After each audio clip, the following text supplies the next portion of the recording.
Hello friends, आज की session में हम स्प्लैश स्क्रीन बनाना सीखेंगे। कैसे एंड्रॉइड के अंदर आप अपनी ऐप की स्प्लैश स्क्रीन को डिजाइन कर सकते हैं और उसको कैसे फंक्शन में ला सकते हैं। अब इसको सीखने से पहले हमको देखना पड़ेगा कि स्प्लैश स्क्रीन होती क्या है। देखो, जब भी आप अपनी ऐप को ओपन करते हैं तो कुछ सेकंड के लिए जो स्टार्टिंग स्क्रीन दिखती है जिसमें ऐप का लोगो आता है, ऐप का इंट्रोडक्शन आता है, या कह सकते हैं कि ऐप का जो नेम है या लोगो है वो दिख रहा होता है। एंड देन उसके बाद में जो ऐप का मेन्यू है या ऐप का जो होम है या डैशबोर्ड है वो ओपन होता है, या लॉगिन पैनल ओपन होता है, या लॉगिन एक्टिविटी या साइन अप एक्टिविटी ओपन होती है। तो स्टार्टिंग में जो जिसको इंट्रो स्क्रीन भी कह सकते हैं, जैसे फॉर एग्जांपल फेसबुक ऐप का अगर एग्जांपल लूं तो फेसबुक ऐप जब आप ओपन करते हो तो फर्स्ट टाइम जब अपने ऐप को ओपन करते हो तो एक ब्लू कलर की स्क्रीन दिखती है जिसमें केवल और केवल फेसबुक का लोगो आता है। नीचे जो डॉट है वो लोडिंग कर रहे होते हैं और फिर आपकी एक दो सेकंड बाद में ऑटोमेटिकली आपकी जो फेसबुक का मेन इंटरफेस है वो ओपन हो जाता है। तो ये जो 2 सेकंड के जो स्क्रीन दिखी थी इसको कहते हैं हम स्प्लैश स्क्रीन। आप कहीं प्लेटफॉर्म पे चले जाए, यानी कि आप सॉफ्टवेयर की अगर मैं बात करूं तब वहां पे भी एक स्प्लैश स्क्रीन होती है। जैसे आप एंड्रॉइड स्टूडियो भी खोलते हैं तो स्टार्टिंग में देखते हैं कि एक लोडर के साथ में एक स्क्रीन आती है, उसके बाद में आपका एंड्रॉइड स्टूडियो ओपन होता है एक्चुअल के अंदर। अगर आप एडोबी फोटोशॉप भी खोलते हैं तो उसके अंदर भी आप देखेंगे कि एडोबी की एक स्क्रीन आती है, देन आपका वो जो सॉफ्टवेयर है वो ओपन होता है। तो उस पर्टिकुलर स्क्रीन को बोलते हैं हम या तो इंट्रो स्क्रीन, और ऐप की मैं अगर बात करूं तो उसको बोलते हैं स्प्लैश स्क्रीन। तो उसको कैसे आपको अपनी ऐप में लगाना है और कैसे उसको इंटीग्रेट करना है, कैसे उसको एग्जीक्यूट करना है, तो वो आज के सेशन में हम कवर करने वाले हैं। तो इसके लिए सबसे पहले मैं एंड्रॉइड स्टूडियो ओपन कर देता हूँ। तो यहाँ मैंने एंड्रॉइड स्टूडियो ओपन कर लिया है और यहाँ पे मैंने एक डिफॉल्ट प्रोजेक्ट क्रिएट कर रखा है जिसका नाम है स्प्लैश स्क्रीन सैम्पल, जिसमें हम स्प्लैश स्क्रीन बनाना सीख रहे हैं। तो स्प्लैश स्क्रीन बनाने से पहले आपको देखना पड़ेगा कि स्प्लैश स्क्रीन एक्चुअल में होती क्या है। ये तो हमने उसका जो थ्योरेटिकल पर्सपेक्टिव है वो समझा कि एक्चुअल में वो हमको रियल लाइफ में दिखती कहाँ है। लेकिन जब मैं उसको प्रैक्टिकली देखना चाहूंगा कि एक्चुअल में वो है क्या, स्क्रीन है तो एक्चुअल में है क्या। तो देखो, एंड्रॉइड के अंदर जितनी भी स्क्रीन होती है मैंने आपको बताया वो डेवलपर पर्सपेक्टिव से क्या कहलाती है, एक्टिविटी कहलाती है। तो यहाँ पे भी अगर आपको ऐप के अंदर कोई स्क्रीन दिख रही है तो वो क्या कहलाएगी, उसका एक एक्टिविटी कहलाएगी। तो उसके लिए आपको एक एक्टिविटी बनानी पड़ेगी। जैसा कि पिछले सेक्शन में हमने इंटेंट पासिंग के वक्त एक्टिविटीज क्रिएट करी थी, तो वैसे ही एक्टिविटी कैसे क्रिएट करते हैं अब आपको पता है। यहाँ पे आपको राइट क्लिक करना है, न्यू में जाना है और एक्टिविटी को सर्च करना है। तो एक्टिविटी यहाँ मिलती है। क्योंकि हम स्क्रैच से सीख रहे हैं तो हम हमेशा एम्प्टी एक्टिविटी को यूज करेंगे। तो यहाँ पे मैं एम्प्टी एक्टिविटी ओपन कर देता हूँ एंड देन इस एक्टिविटी का नाम जो भी आपको रखना है, जैसा उसका काम हो रहा है वैसा हम रखेंगे। तो मैं इसको स्प्लैश बनाना चाहता हूँ तो मैं इसका नाम लिख दूंगा स्प्लैश एक्टिविटी। ठीक है, बाकी सारी चीजें मैंने चेक कर लिया और मैं इसको फिनिश पे क्लिक कर देता हूँ। अब क्या होगा, 2 फाइल्स क्रिएट होगी, एक जावा फाइल क्रिएट होगी और एक एक्सएमएल फाइल क्रिएट होगी उसके रेस्पेक्टिव। यानी कि स्प्लैश की जावा फाइल होगी और एक ही स्प्लैश की एक्सएमएल फाइल होगी। तो ये आ गया हमारा स्प्लैश एक्टिविटी का जावा फाइल और ये हो गई उसकी एक्सएमएल फाइल। तो सबसे पहले मैं इसको डिजाइन कर लेता हूँ जो भी मेरे को यहाँ दिखाना है। तो बाय डिफॉल्ट मैं क्या करता हूँ यहाँ पे, तो पहले तो हम क्या करते हैं, इसको यहाँ पे थोड़ा सा डिजाइन वाइज चेंज कर देते हैं। लीनियर लेआउट या जो भी आपको लेआउट लेना है वो आप ले सकते हैं। एंड अभी हम क्या करेंगे, इसका बैकग्राउंड चेंज कर देते हैं और एक टेक्स्ट व्यू ले लेते हैं। सिंपल सा मैं यहाँ पे स्प्लैश स्क्रीन बनाने वाला हूँ जिसमें मैं स्टार्टिंग में सिर्फ हमारा एक बैकग्राउंड ब्लू कलर का दिखाएंगे और सेंटर में एक टेक्स्ट व्यू लगाएंगे जहां पे हम दिखाएंगे वेलकम या फिर जो भी हमारी ऐप का नाम होगा। ठीक है, जो भी आप अपनी ऐप का नाम रखना चाहते हैं। अब देखिए, आप वहां पे इमेज व्यू भी लगा सकते हैं, टेक्स्ट व्यू भी लगा सकते हैं। जैसे आप डिजाइन एक पर्टिकुलर आपकी जो स्प्लैश स्क्रीन पे आपको दिखानी है वो आप डिजाइन कर सकते हैं। ठीक है, तो मैं यहाँ टेक्स्ट व्यू ले लेता हूँ, इसको रैप कर देते हैं और टेक्स्ट दे देता हूँ।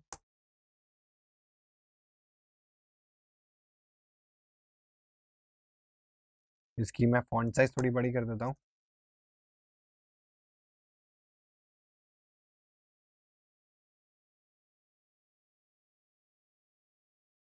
और इसको भी मैं एक बैकग्राउंड दे देता हूँ। तो बैकग्राउंड में हम यहाँ पे दे देते हैं इसको ब्लू कलर। और हमारे टेक्स्ट को हम सेंटर में दिखाएंगे ग्रेविटी के। ठीक है, तो सिंपल सा हमारा यहाँ पे एक स्प्लैश स्क्रीन का जो यूआई होता है वो हमने यहाँ डिजाइन कर लिया है। सिंपल बनाया है, आप इसको और इंटरेक्टिव बना सकते हैं, इमेज व्यू लगा सकते हैं। आप जैसा उसको डिजाइन करना चाहते हैं वैसा कर सकते हैं। आगे हम एनिमेशन सीखेंगे, आप यहाँ पे एनिमेशन भी लगा सकते हैं। ठीक है, बट अभी के लिए हमने सिर्फ यहाँ पे एक टेक्स्ट व्यू लगाया है क्योंकि अभी हम उसका जो लॉजिक है वो समझ रहे हैं कि एक्चुअल में स्प्लैश स्क्रीन बनती कैसे है। ठीक है, उसके बाद में आप देखो, अगर आपको स्प्लैश स्क्रीन बनाना आ गया, यहाँ पे आप कुछ भी रखोगे वो आपकी स्प्लैश में दिख जाएगा। ठीक है, इसको मैं थोड़ी फॉन्ट साइज थोड़ी बढ़ा देता हूँ। तो यहाँ पे हमारी जो यूआई है स्प्लैश की वो हमने बना दी है। अब चलते हैं इसकी एक्टिविटी के अंदर जो कि ये है यहाँ पे स्प्लैश। देखो, अब एक चीज समझने वाली ये है कि देखो, पिछली क्लास में मैंने आपको बताया था इंटेंट के बारे में। तो इंटेंट में क्या होता है, एक फिल्टर लगता है। जैसे कि हमने इंटेंट के फिल्टर समझे थे। तो इंटेंट के फिल्टर में हमने एक फिल्टर लगाया था कि वो हमारी मेन एक्टिविटी है, इसलिए हमने उसको मेन और लॉन्चर इंटेंट फिल्टर लगाए थे। तो अभी हमको क्या करना है, अभी एक्चुअल में हुआ क्या, जैसे ही मैंने प्रोजेक्ट क्रिएट किया तो जो हमारी मेन एक्टिविटी डॉट जावा जो बाय डिफॉल्ट बन के आती है, तो इस पर्टिकुलर एक्टिविटी पे हमारा इंटेंट फिल्टर लगा हुआ होता है बाय डिफॉल्ट। जब प्रोजेक्ट क्रिएट होकर आता है तो जो बाय डिफॉल्ट एक्टिविटी क्रिएट होकर आती है वही इंटेंट फिल्टर में मेन और लॉन्चर एक्टिविटी होती है। ठीक है, अभी हमको क्या करना है कि हम क्या चाहते हैं कि जो हमारी स्प्लैश स्क्रीन है वो सबसे पहले दिखनी चाहिए। तो अभी हमको मैनिफेस्ट में जाके हमारी स्प्लैश एक्टिविटी को लॉन्चर एक्टिविटी बनाना पड़ेगा, उसके बाद मैं आगे का काम करूंगा। तो सबसे पहले हम चलते हैं प्रोजेक्ट के अंदर और यहाँ पे हम मैनिफेस्ट फाइल के अंदर चले जाते हैं और उसको मैं फॉन्ट साइज थोड़ी बड़ी कर देता हूँ। तो यहाँ पे आप देख सकते हैं कि आपकी जो मेन एक्टिविटी है उसके अंदर ये इंटेंट फिल्टर लगा हुआ है, जिससे ये डिफाइन हो रहा है कि ये जो एक्टिविटी है सबसे पहले ओपन होगी। तो हमको क्या करना है, सिंपल से, क्योंकि हमको ये एक्टिविटी सबसे पहले नहीं दिखानी है, हमको कौन सी एक्टिविटी पहले दिखानी है, स्प्लैश वाली। तो मैं इसको क्या करता हूँ, यहीं पे क्लोज कर देता हूँ। ठीक है, और ये जो स्प्लैश वाली एक्टिविटी है इसके मिडल के अंदर, इसके अंदर मैं ये इंटेंट फिल्टर लगा देता हूँ। तो अब क्या होगा, मेरी स्प्लैश एक्टिविटी सबसे पहले ओपन होगी। ठीक है, तो अब जब वो ओपन होगी तो हम कहाँ जाएंगे, स्प्लैश एक्टिविटी के अंदर, और यहाँ पे मेरे को एक इंटेंट लगाना है, जो नॉर्मल इंटेंट हमने लगाया था पिछले सेक्शन के अंदर। क्या कैसे लगाते हैं हम इंटेंट, क्लास का हमको एक ऑब्जेक्ट बनाना होता है, आई नेक्स्ट या आई होम कर सकते हो आप। ठीक है, क्योंकि हम एक्चुअल में होम स्क्रीन पे जा रहे हैं इसके बाद में। देन न्यू इंटेंट, और यहाँ पे आपको दो चीजें पास करनी होती है, अभी आप प्रेजेंटली कहाँ है और आपको जाना कहाँ है। तो मैं अभी प्रेजेंटली कहाँ हूँ, स्प्लैश एक्टिविटी के अंदर हूँ, नॉट दिस, और जाना कहाँ है, मेन एक्टिविटी डॉट क्लास। तो यहाँ पे हमने वो प्लेस कर दिया। अब लास्ट में क्या होता है, जब तक आप ये मेथड कॉल नहीं करेंगे स्टार्ट एक्टिविटी, ये सारी चीजें हमने पिछले सेक्शन में कवर करी थी जब हमने इंटेंट पासिंग किया था। मतलब हम एक एक्टिविटी से दूसरी एक्टिविटी में जब स्विच करते हैं तो हमको ये पर्टिकुलर सेट ऑफ इंस्ट्रक्शंस लिखने पड़ते हैं। तो अभी भी हमको यही लिखना पड़ेगा, लेकिन अब एक चीज समझनी पड़ेगी, वो ये है कि अगर मैं इसको ऑन क्रिएट पे एग्जीक्यूट कर दूंगा तो क्या होगा। पिछले सेक्शन में मैंने आपको बताया था कि अगर आप ऑन क्रिएट में इसको एग्जीक्यूट कर देंगे तो आपकी डायरेक्टली सेकंड एक्टिविटी दिखेगी, पहली वाली एक्टिविटी तो पीछे चली जाएगी। जब आप बैक प्रेस करोगे तो ये वाली एक्टिविटी दिखेगी, तो ये वाली एक्टिविटी तो दिखेगी ही नहीं, पीछे वाली ये वाली दिखेगी। तो हमको क्या करना है, जो आपकी स्प्लैश है उसको 1-2 सेकंड के लिए दिखाना है या 5 सेकंड के लिए दिखाना है। ठीक है, तो अब मैं यहाँ पे बटन भी नहीं लगा सकता, जैसे पिछले सेक्शन में हमने क्या किया था कि बटन लगा के हमने इंटेंट पासिंग करी थी कि हम बटन पे जब यूजर क्लिक करेगा तब वो आपकी एक्टिविटी की जो इंटेंट है वो एक एक्टिविटी से दूसरी एक्टिविटी में पास हो जाएगा। लेकिन इस सेक्शन के अंदर जहां मैं स्प्लैश बनाना चाहता हूँ वहां मैं बटन भी तो नहीं लगाऊंगा, ऑटोमेटिकली ये चीज हो जानी चाहिए, ऑटोमेटिकली कुछ टाइम के बाद में ये चीज एग्जीक्यूट होनी चाहिए। तो उसके लिए आज हम क्या करने वाले हैं, एक हैंडलर क्लास को यूज करने वाले हैं। अब हैंडलर क्लास क्या होता है, देखो नाम से समझ में आ रहा होगा, हैंडलर मतलब हैंडल करना। ठीक है, किसको हैंडल करना, देखो एंड्रॉइड के अंदर एक बाय डिफॉल्ट अगर देखें तो एक ओएस ही तो है। ओएस सेट ऑफ इंस्ट्रक्शंस को एग्जीक्यूट कैसे करता है, प्रोसेसेस के अंदर। जैसे आप देखोगे कोई भी सेट ऑफ इंस्ट्रक्शन एग्जीक्यूट हो रहा है तो एक प्रोसेस एग्जीक्यूट कर रहा है, जैसे प्रोसेस कंप्लीट होती है तो दूसरे सेट ऑफ इंस्ट्रक्शन एग्जीक्यूट होते हैं। तो वो मल्टी प्रोसेसिंग, जैसे आप देख रहे हो कि रन टाइम पे अगर मल्टी प्रोसेसिंग हो रही है दैट मींस एक ही टाइम पे साइमल्टेनियसली बहुत सारे सेट ऑफ इंस्ट्रक्शन साथ में एग्जीक्यूट हो रहे हैं। तो यहाँ पे भी हमको कुछ ऐसा ही करना पड़ेगा। यहाँ पे हमको क्या करना पड़ेगा, एक खुद से हम थ्रेड बनाएंगे। तो जावा के अंदर थ्रेड क्या होता है, एक प्रोसेस, ठीक है, जिसको हम कह सकते हैं एक पार्ट ऑफ प्रोसेस है। ठीक है, जिसमें अब उस थ्रेड को हम एक्चुअल में कह सकते हैं कि जो एक सेट ऑफ इंस्ट्रक्शंस हैं वो वहां पे एग्जीक्यूट होंगे उस थ्रेड के अंदर। अब आपकी जो मेन थ्रेड है, ये मेन थ्रेड यानी कि जो आपकी जो ऑन क्रिएट वाली, जहां पे हम कोड लिखते हैं, जहां पे हम नॉर्मली, जहां पे कंपाइलर एग्जीक्यूट करता है लाइन बाय लाइन, वो आपकी मेन थ्रेड एग्जीक्यूशन है। ठीक है, अब अगर मैं यहाँ पे इस कोड को एग्जीक्यूट करवाता हूँ तो ये क्या होगा, सीधा आपकी इस एक्टिविटी को दिखा देगा। तो ये आपको टाइम दिखेगा नहीं, क्योंकि automatically on create method call हुआ और ये सीधी आपकी एक्टिविटी शो हो गई। ठीक है, अब मैं चाहता हूँ कि ये जो काम है ये कुछ डिले के साथ में हो, यानी कि ये काम तो हो लेकिन 2 या 3 सेकंड या 5 सेकंड के बाद में ये एक्टिविटी लोड हो या ये एक्टिविटी कॉल हो। तो उसके लिए मेरे को कंपाइलर को उस पर्टिकुलर कोड को एग्जीक्यूट करने के लिए रोकना पड़ेगा कि भाई तू 3 सेकंड रुक या 5 सेकंड रुक, फिर इस चीज को एग्जीक्यूट करना। तो हम जो मेन थ्रेड को है उसको हम रोक नहीं सकते, वो जितना सेट ऑफ इंस्ट्रक्शंस है लाइन बाय लाइन वो एग्जीक्यूट करके अपने आप ही रुक जाएगा। ठीक है, तो हम उसको रन टाइम पे रोकेंगे तो आपका जो यूआई है वो हैंग हो जाएगा। तो वो हम नहीं चाहते कि यूआई हैंग हो।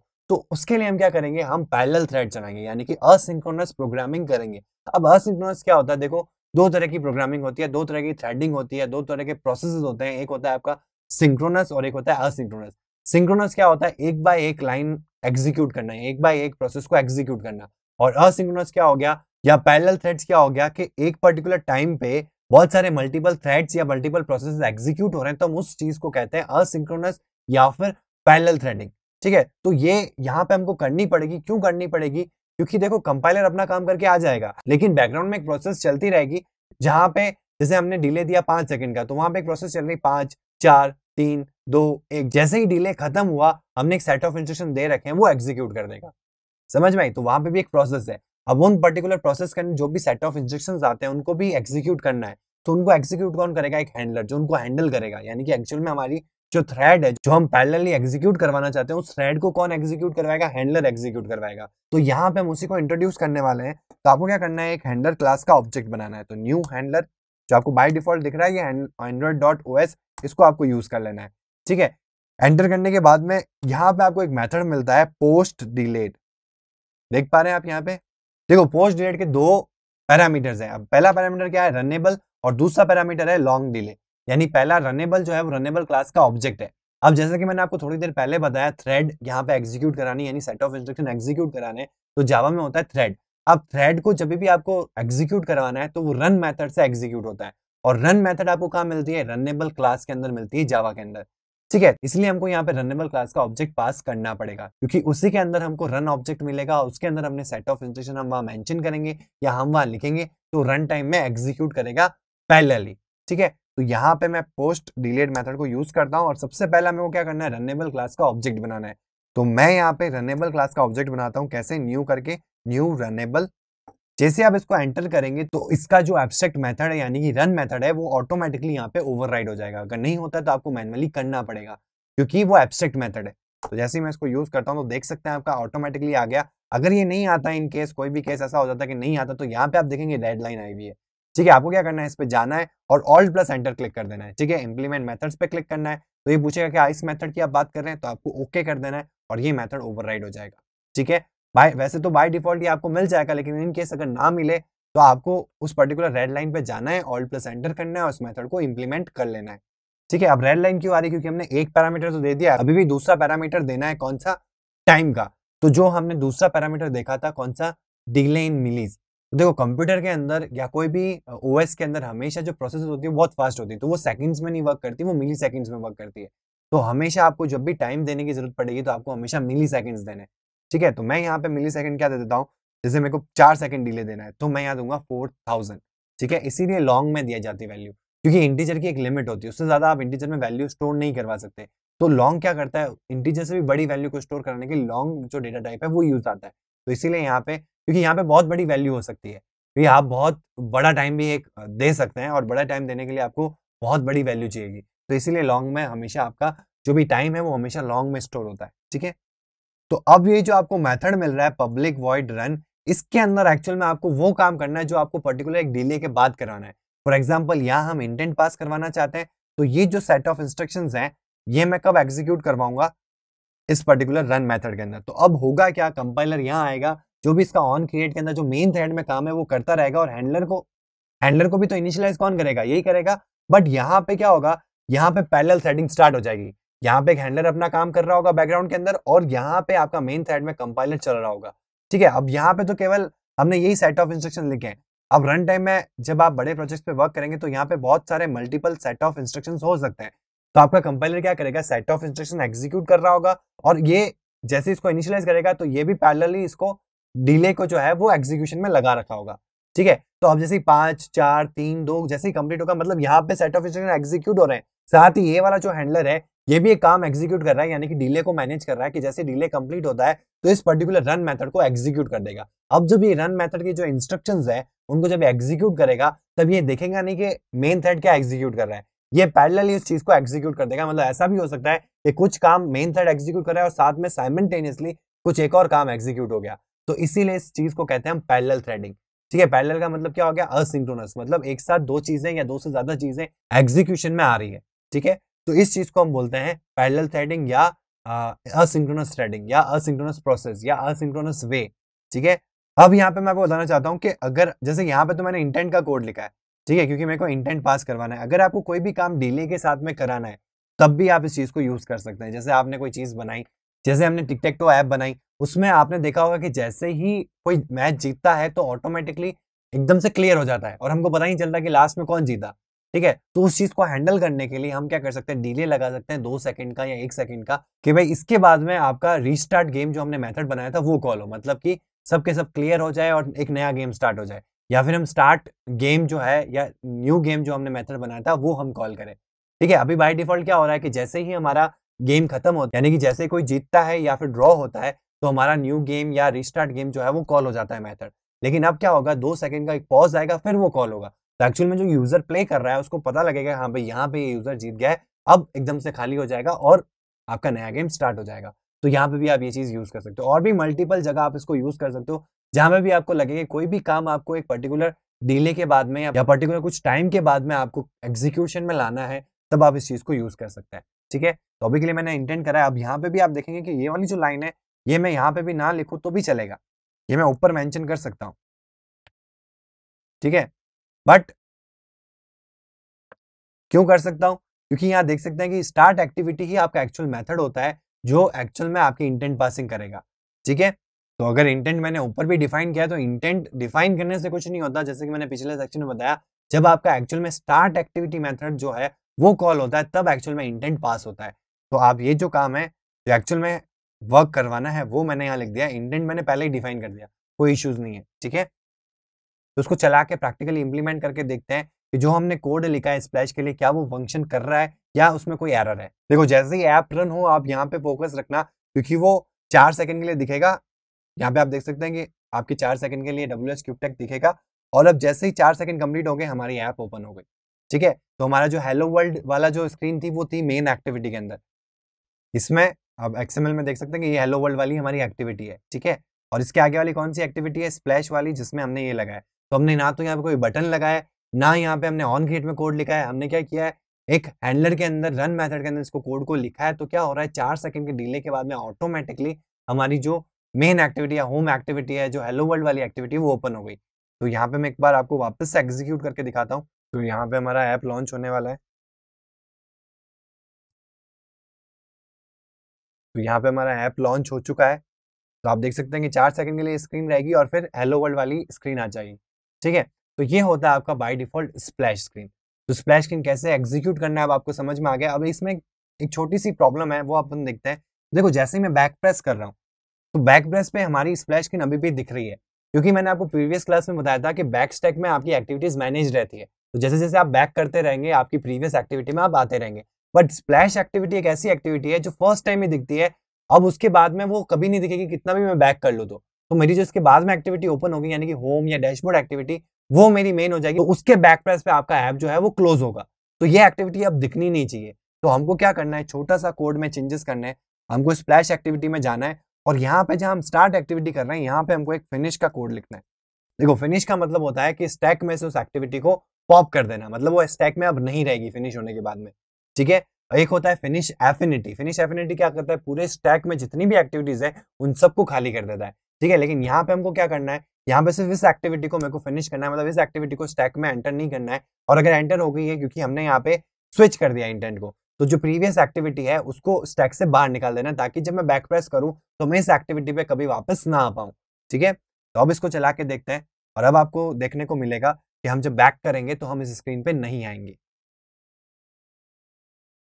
तो यहाँ पे हमारी स्प्लैश स्क्रीन ओपन हो गई और 4 सेकंड के बाद में जो हमारी हेलो वर्ल्ड एक्टिविटी है वो ओपन हो जाएगी। तो जैसे कि आप देख सकते हैं हेलो वर्ल्ड ओपन हो चुका है। अब जब मैं बैक प्रेस करूंगा तो मेरे को प्रीवियस स्क्रीन पे नहीं जाना है, तो स्प्लैश एक्टिविटी सिर्फ और सिर्फ स्टार्टिंग में दिखती है, फिर नहीं दिखती है। तो हम जैसे ही बैक करेंगे तो अब हम ऐप से बाहर आ चुके हैं, मतलब ऐप क्लोज हो चुका है, मतलब कि वो एक्टिविटी जो है बैक चेक से हटा दी गई। अब बैक प्रेस करने पे हम उस एक्टिविटी पे नहीं जा पा रहे। ठीक है, और ये इसकी एप्लीकेशन भी है। अगर स्प्लैश एक्टिविटी है तो फर्स्ट टाइम दिखेगी, उसके बाद में कितनी बार भी आप बैक प्रेस करोगे तो उस एक्टिविटी पे आप वापस नहीं जा सकते। तो यही इसका प्रोसीजर है। हमको क्या करना पड़ता है, वहां पे फिनिश लगाना पड़ेगा जहां हम स्टार्ट एक्टिविटी करें उसके जस्ट बाद में। ठीक है, तो ऐसे आप अपनी कोई भी ऐप के लिए स्प्लैश स्क्रीन को डिजाइन कर सकते हैं और एग्जीक्यूट करवा सकते हैं। तो आज की क्लास के लिए इतना ही। Thank you.